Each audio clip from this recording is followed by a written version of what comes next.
Okay, Issa, where are we? We haven't eaten anything today. Chicago. We're in Chicago for the DNC. It is the DNC week. Issa, what does DNC stand for? I'm not stupid. Don't know. What does the DNC stand for? We're here for the Democratic National Convention, and it's here in Chicago. And this is the first time that they're bringing creators as like a delegation. They credentialed 200 creators. We're starting our whole DNC experience off on a boat for the Creator Yacht Party. Here are the vibes. We have not left the dock yet, but we're going to. Have you eaten anything today? No. What have you had today? A glass of wine. A glass of wine. Are you taking photos of me like this? Actually, that. Okay. Look how they're holding up. We cut these. Issa was really excited that these were $100 jumpsuit, but then they needed a lot of edits. And they have safety pins. Safety pins on here. Welcome to my crib.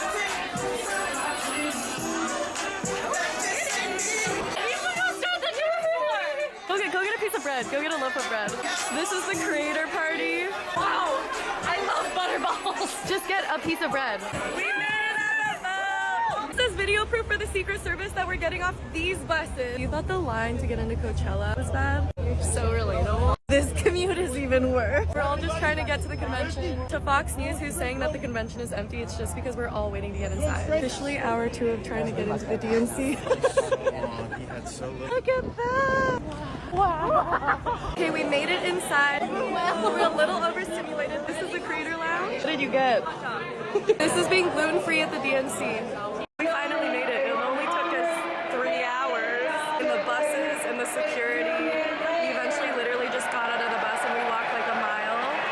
It was so disorganized, but we made it and here are our seats. That is our governor of New York, Kathy Hochul. Yes, jobs.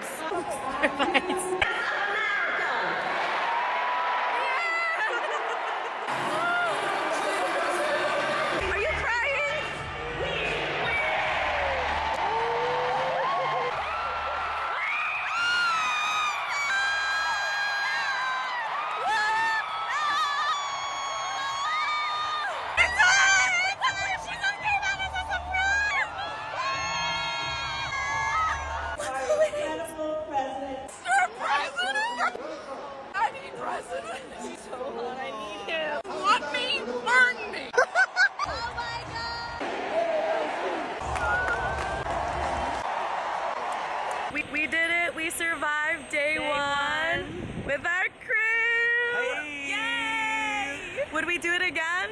Well, we're gonna. We have to. For 3 more days. I woke up early today to interview a fucking governor. It is day 2 of the DNC. I woke up early, got myself out of bed because we had to go interview Gretchen. Governor of Michigan, Gretchen Whitmer. Oh my God. Governor Gretchen Whitmer. Are you on your period? I am not. Tell me about your first period. I was in middle school. I was in 6th grade. Of course, I was wearing white pants. I was very embarrassed. I called my mom and went home from school that day because I didn't know what was happening because we weren't talking about it enough. Did you learn about it in school? A little bit. My mom wasn't talking to me the way I talk to my kids about it. You iconically were the governor to sign away the tampon tax. How long were you working on that before it actually happened? Many years. I was proud that Michigan finally got on the right side of that. Did you run into any backlash? No one had a great argument. It was just simply the way it had been done, or it was something that people didn't want to talk about. We had a debate when I was in the legislature where someone used the word vagina to describe a vagina, and people lost their mind. As a woman growing up in this country, as the leader of an important state, as the mom of 2 daughters, I know this is an issue that we've got to get a lot more comfortable with. I knew she was badass, but in person she is even more badass.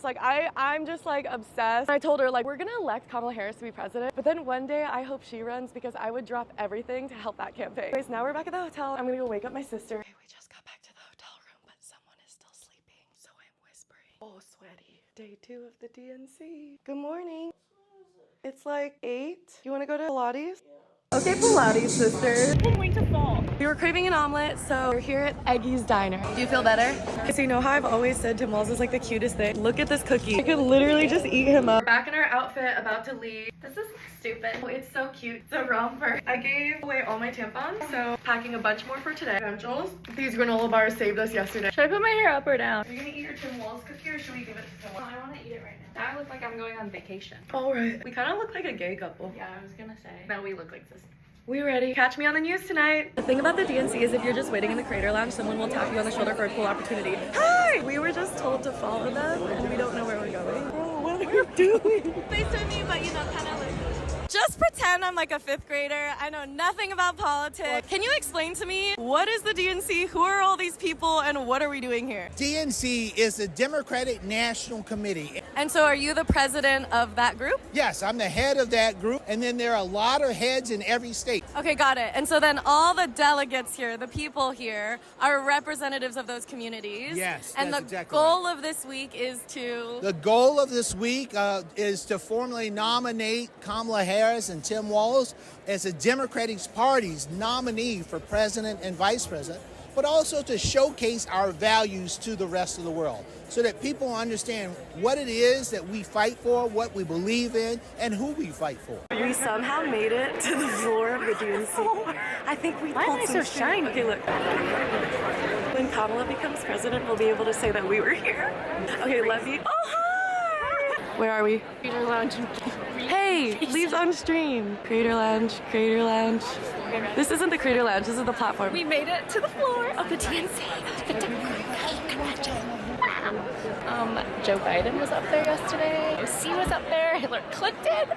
Who was the best speaker yesterday? Hillary Clinton. Yeah, is it even a question? She was I was amazing. gonna say OC or Hillary Clinton. OC was real powerful. I think you cried multiple times. I very much cried. The political multiple ads times. really got you. Yeah. Whoever's editing those. They should make a TikTok. You should make a TikTok. Do it. Yeah. Welcome to the creator platform here at the DNC. Take a look around. Okay, so here you're gonna see the main stage. This is where all the magic happens. Kamala Harris spoke there yesterday. What you can see around us is basically all these different state flags because every single one of the 50 states and some of the territories are here and they're all here with their delegations. So there's tens of thousands of people in here. This is democracy. People talking. This is where we officially nominate our candidate for the Democratic ticket. Common is here. We're getting a private concert. Literally the trick is to be here for a sound check. Go Common, go Common. I just met my celebrity crush. One of my celebrity crushes is Chris Cuomo. Like, I'm dying. And we went up to them and I literally just said, hi Chris, I do TikTok. And he just goes, my big sister has a massive crush on you. And then we took photos. We've also been doing press interviews. Everyone my age wasn't able to vote. Okay, so apparently I'm being a surrogate. Why is it called a surrogate? I have no idea. Hi there, I'm here on the blue carpet. I just need to tell you I met Chris Cuomo today. Strut. Going on NBC Live. Some hair growth. The Harris team going on offense on TikTok, bolstering her credentials with young voters and taking jabs at the GOP ticket. The DNC also credentialing some 200 influencers for the convention, including Fidea Goplan and Nadia Okamoto, TikTok creators with more than 3 million followers each. You guys got the invitation to come here. Are you guys happy you're here? What have you learned? And do you think people will actually vote after seeing some of your content, which is an endorsement of the Harris-Walz ticket?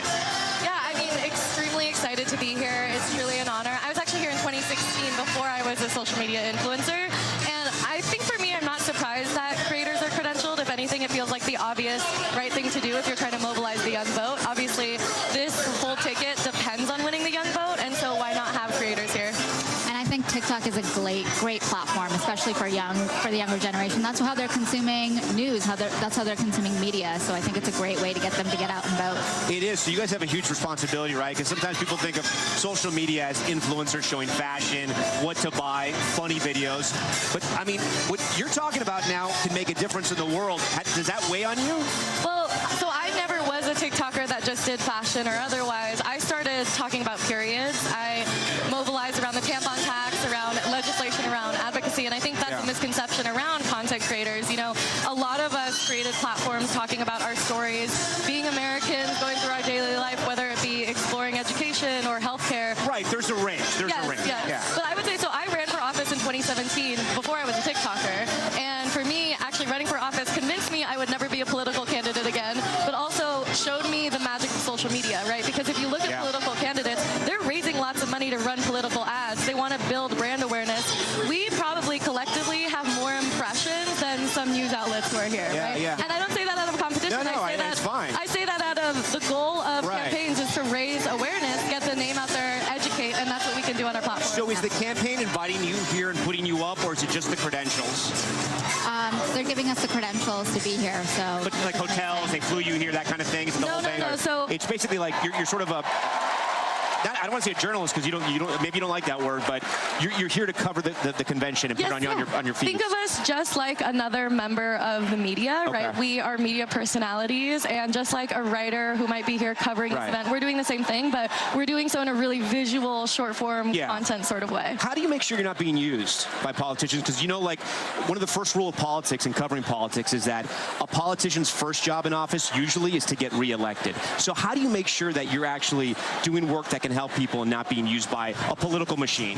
Well, look, I am first and foremost an American voter too, and for me, I think that I approach it more as here's a candidate and a ticket that I want to support. I proactively wanted to be here. It's not that they reached out to me. They're trying to use my platform. They're not, specifying deliverables or messaging. I haven't gotten a single messaging document. If anything, I'm here and I'm like, hey, I want to do everything I possibly can to use the platform that I have. I think it's an enormous responsibility to have this platform, and what do you do with it? And so, for me, I would say I don't feel used, but I'm also kind of like, use me, whatever I can do to be helpful. Maybe you do want to be a part of the campaign. Yes, I think it's I feel like and you don't make any bones about it. You don't try to be objective and lie to your viewers. You're saying, listen, I'm going to vote for her, and this is why. And I think that part of it is like, I believe in this campaign, what it stands for. I am someone who believes so strongly in reproductive rights, and I think that my platform is built off sharing that passion. And so social media is just a way that we're furthering ourselves to do that. Why do you think people have love Kamala Harris so much on places like TikTok? I mean, I know her laugh, the coconut tree, all these things took off and they blew up. I think she just somehow reaches this younger audience using the trending sounds and using what kids are familiar with, right? This is what they're watching every day, and I think she really brings the younger audience in that way, which is so great. It's interesting because it's the same social media team, I'm told, that was helping Biden out, but they're helping Harris out, and it's a completely different reaction. So I guess it's the person who's at the center of it, right? But I think also at the same time, if you look at if you try to put it more in marketing speak, right? If you think about authenticity and sort of the ability to, be in it with culture, right? Like Biden trying to be brat is inauthentic, and asking him to try to speak to what brat is just going to be cringy. Can you explain that to our viewers? Because some people may have heard it, our younger viewers. I know our staffers have, but I mean, can you explain it to maybe some of our older viewers what the brat thing is? So Kamala is brat, right? Brat. And brat is this kind of identity that was created by the musical artist Charlie XCX. If you've seen the Apple dance on TikTok, to actually a remix of the coconut quote, but brat really, it's kind of like the next gen version of Paris Hilton's sliving, right? So brat is completely authentic.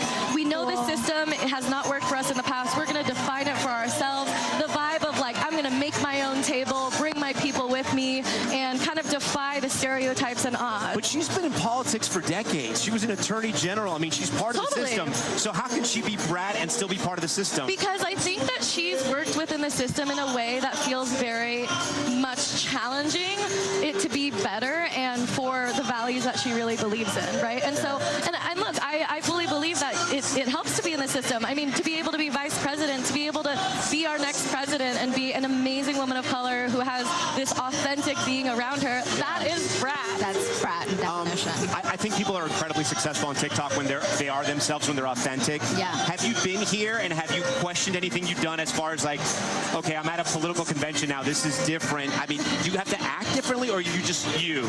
I think for my platform, I focus a lot on beauty, lifestyle, kind of family content.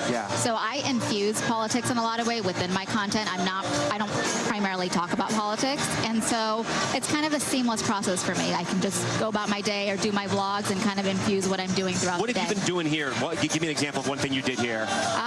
Just, taking footage of where I'm going and who I'm seeing and all the different events that I'm going to. And how's the fashion down here at the DNC? It's pretty good, but it could use some work too. It could use some work too. I think again, think of this as just like an alternative new form of media, right? I know what you guys are. No, I get it. But I know that this is a new experience for a lot of you guys that are here that have these credentials, and you have a huge responsibility whether you know it or not, because if people are only getting their news from TikTok, then what you give them, it not only has to be right, it has to be sort of vetted in a way, because if not, it's propaganda. Maybe you're okay with that, but you should also realize what you're doing, because it's a huge responsibility. But I think that that's that's also where there can be a symbiotic relationship, whether with the campaign or, you know, staffers here, right? Like, we had the chance to interview the DNC chair, and I think to be able to kind of have the freedom to say, hey, you can ask him whatever you want to ask him. And for me, I went up and I said, what is the DNC and what are we doing here, right? Because I think that for a lot of my viewers, they've never heard of this before. Oh yeah, right? I agree. And so I think that's where, like, it's not to us, it's like coming in and education and just sharing our experiences. Yeah. So it's a beautiful, beautiful opportunity. I want to thank you both so much. Thank you for coming out here. I do want to tell you the top story staff, the producers behind the scenes. Yeah. We're so excited for this segment because I think it's so important. I think it's important as well, and I think it's going to open up a whole new way to watch these conventions and experience them. So thank you for being here tonight. Thank you for having us. All right, well, thank you. What time do you think it is? 9 o'clock. Okay, so this is the roll call where they call on every single state to cast their vote for the nominees. Georgia's turn. Oh my God! It's New York, y'all. We are overwhelmed. I'm with Hope Walls, the future second daughter of the U.S., and you guys have been looking for tampons? Yes. Last one. Thank you. Okay, now we're going to podium. Go. Oh my God, you guys. What is even? Michelle Obama just came out. Oh my God! It's President Obama! Tonight I'm co-hosting the Hotties for Harris after party. How do I get one of these in my bedroom? Great poster. They did good. Okay, Clark. The best food is here, y'all. Is that Issa Pizza? I hereby declare the party started at Hotties for Harris. It's the first time we've been together since Issa turned 21. Okay, so if I get pregnant, I don't need Plan B, but someone does. You know how expensive this shit is? And the wheel! I want a t-shirt. How many do I choose? Fortune is turning in your favor. This turn for the next fortune. Oh! Yo, I just made a new bestie. What's your name? Claudia Conway. Okay, tell me about your first period. Wait, first of all, are you on your period right now? I'm not, actually. I literally just got off my period. I got my first period on August 5th, 2016. I got my period at my grandma's house, and I was coming back from the beach with my family, and I was super embarrassed about it because nobody had talked to me about my period. And so I took a bunch of toilet paper and I stuffed it in my underwear, and that was it. And I did that for probably a year and a half after I got my period. Did you know what a period was when you got a first period? I did know what a period was because, you know, I really like to read and stuff, but it wasn't, like, I was really ashamed of it, honestly. Do you use tampons or pads? I use tampons. Like a weird policy. There's a coloring wall. So talented. Watch how fast I can do this. Okay, but watch how fast I can do this. Oh my God, I got literally so much higher than you.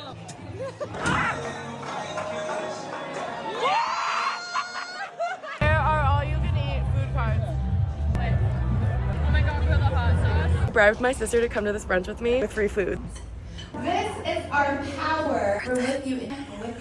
On gun violence. Immediately happy. So a lot of the DNC, as you can probably tell, is about the surrounding events. And today, even though we were up real late, we got back to the hotel at like 2 a.m. Even though we got back to the hotel at like 2 a.m., we woke up early, rolled out of bed, dealt with some things, and now we're here at the Karen Action Winning Women Agenda brunch. Issa literally still in her pajamas, doesn't have a bra on, and her fucking nipple keeps rubbing up against my arm. It's very soft. This is also the first place we've had like real food. It's very hard to get like a full meal here, and so I feel like I just ate my first vegetable of the whole week, and now I need a mimosa. But a stat I just learned that kind of blows my mind is that the leading cause of death for kids in America is gun violence, not cancer, not car accidents, but gun violence, which is a completely preventable thing, as we know. That is just absolutely insane. So I'm gonna go try to find the organizational leader who's doing a lot of work around it because I want to like support in whatever way that I can. I have the privilege to not have had experience with gun violence ever in my life, but what is crazy is how prevalent it is in the state, so I'm hoping that I can support in whatever way. I enticed my sister to come here with free food. Oh my God.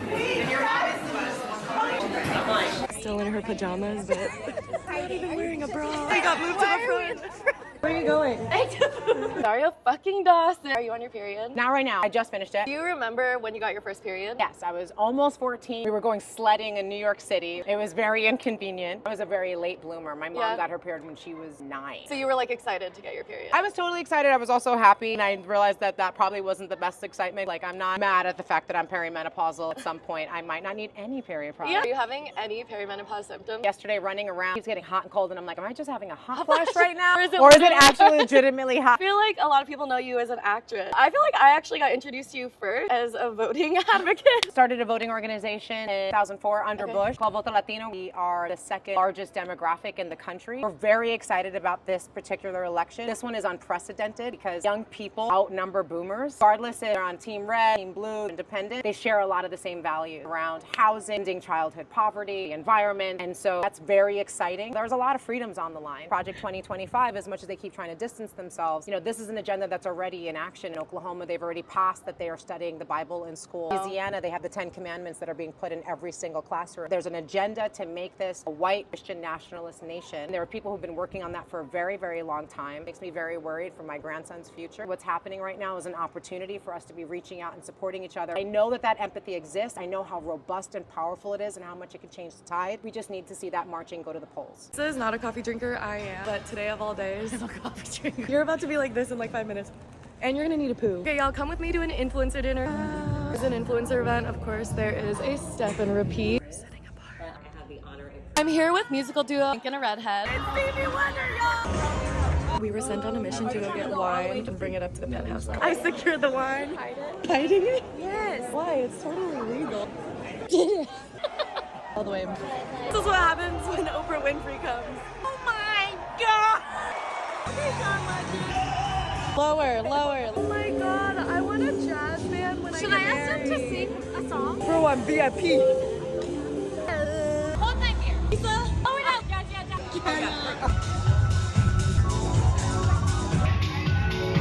Really gonna make our flight boarding right now. This way, this way, this way. Drunk asses just kept waking each other up to turn off the alarm. No, Isa!